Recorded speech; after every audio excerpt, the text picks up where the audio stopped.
En dépit de situations très contrastées entre les différents pays d'Afrique du Nord, du Maroc à l'Égypte, le facteur économique a joué un rôle tout à fait décisif à au moins deux égards, dans les soulèvements tunisiens, égyptiens et dans une certaine mesure libyens. Le premier, c'est un rôle de déclencheur, le second, c'est un rôle de catalyseur. Déclencheur d'abord, pourquoi? On le sait, c'est le prix des matières premières, plus généralement des biens de première nécessité, qui a été à l'origine du soulèvement ou des premiers soulèvements en Égypte. Quant à la Tunisie, c'est un chômeur, c'est le chômage, un chômage endémique, en particulier dans le sud et dans l'ouest du pays, qui a été à l'origine des premiers soulèvements à travers le cas de ce jeune chômeur qui s'est immolé par le feu à Sidi Yahya.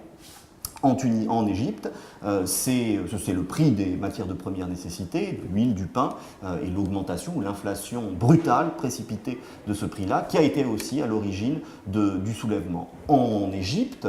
c'est beaucoup plus profond que ça, puisqu'on le sait, le pays est divisé en deux parties, à l'est et l'ouest, la Cyrénaïque et la Tripolitaine. La Tripolitaine est plutôt riche, avec une forme de redistribution importante, quant à la Cyrénaïque, c'est-à-dire l'est du pays, où ont lieu en ce moment même les soulèvements et l'insurrection, et la guerre se voit entre l'Est et l'Ouest en réalité en Libye. C'est une région très pauvre, avec un chômage endémique également, où les premiers soulèvements ont commencé en réaction précisément à des formes de redistribution beaucoup plus massives qui avaient lieu en Tripolitaine, c'est-à-dire à l'Ouest. Donc ça, c'est le rôle de déclencheur de l'économie. Le rôle de catalyseur est plus général et en réalité traverse l'ensemble d'Afrique du Nord et peut-être même du monde arabe.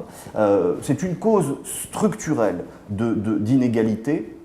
qui est à la cause des différents mouvements de révolte populaire qui secouent ces différents pays, du Maroc au Yémen pour le coup, depuis un certain nombre d'années, de façon sporadique, de façon plus ou moins brutale. On l'oublie souvent, mais le Maroc, l'Algérie évidemment, on l'a vu en décembre, le Maroc a été agité tout au long des années 80 puis 90 d'un certain nombre de soulèvements populaires qui parfois ont été très violents et donné lieu à des répressions tout à fait brutales, comme c'est le cas en ce moment même dans l'ensemble ou la presque totalité, de façon très impressionnante et spectaculaire d'ailleurs, des pays du monde arabe. Donc je dirais que ce rôle de catalyseur, il est lié à, pour schématiser, une très profonde injustice et une insuffisante redistribution, alors même qu'un certain nombre de ces pays, on peut penser à l'Algérie évidemment, économie de rente pétrolière, la Libye c'est encore plus spectaculaire, c'est un pays qui ne repose que sur une rente extrêmement massive liée au gaz et surtout au pétrole, mais d'autres pays, de la même manière, l'Égypte est un pays qui fait partie des pays qui se développent en Afrique avec un taux de croissance de 6%